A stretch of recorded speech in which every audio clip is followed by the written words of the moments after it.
azalaki likolo ya panela aboyaki nanga komata depuis kala parce que nga vrai news nga débat ya faire fali nasala yango susu te parce que c'est ya débat moko eza équilibre te toyebi yango biso nyonso tokoma osala yango kaka poto ya musée galerie mais nga ya débat na kosala susu te na mati mpona ndeko wana nde alobaki ye nano ayoka te wayo alobaki efali aleki fere na koyemba nga na mati mpona yebisa yo lelo mpona nga fali aleki fere na koyemba comme ye alobi nano ayoka te nga nayebisi ye pour une première fois ayoka nga nayebisi ye bongo premièrement nanu nakoloba bongo pourquoi de un peut-être bato bamona nga liboma premièrement bana batimbre vocal ndenge moko te mpo bango nayebi te musike yango bakoganga musike nayebi te so bazwaka mpe temps okoka mpe musike yango et tout je sais pas bayaka débat qui fanatique timbre vocal d'abord premièrement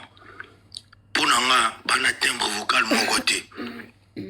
nga na préféra timbre vocal ya fali 1000 fois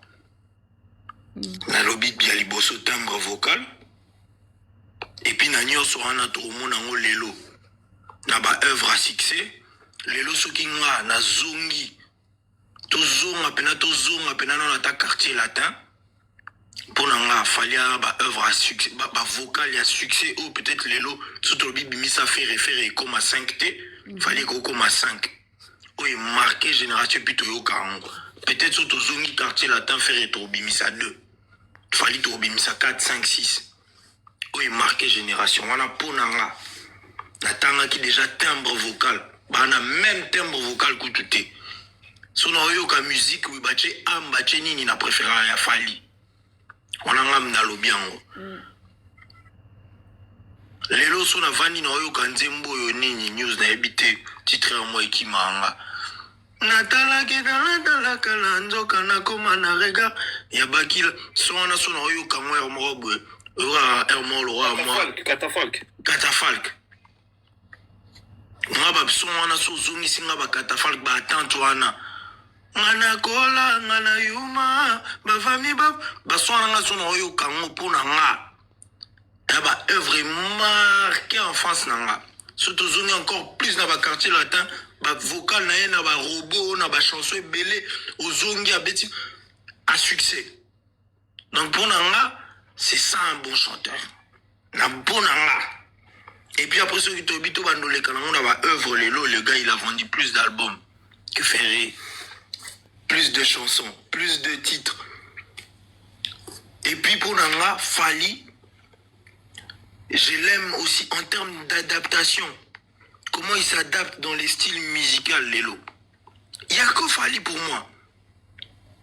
pour la monnaie qui fait rameka qui a oh là là ça c'est vrai c'est la rumba trap oh là là ngala obi mais vous ferez vemi beta na rumba pardon tika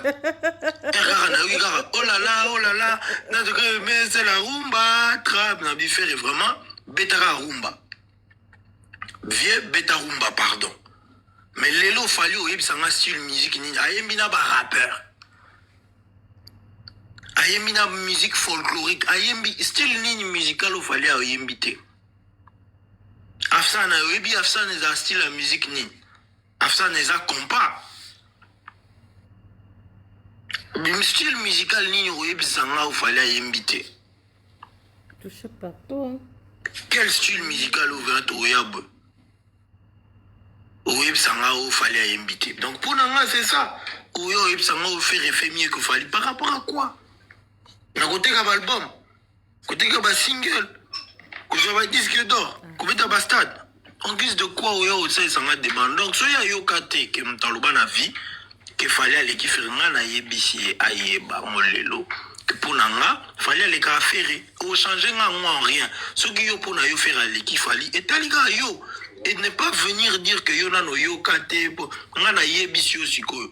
yeba yango lelo nga mpona nga Fali alekaka fere koya koloba mpona yo individuellement mais soki oloba mpona non parle pas nga mpona nga Fali aleki fere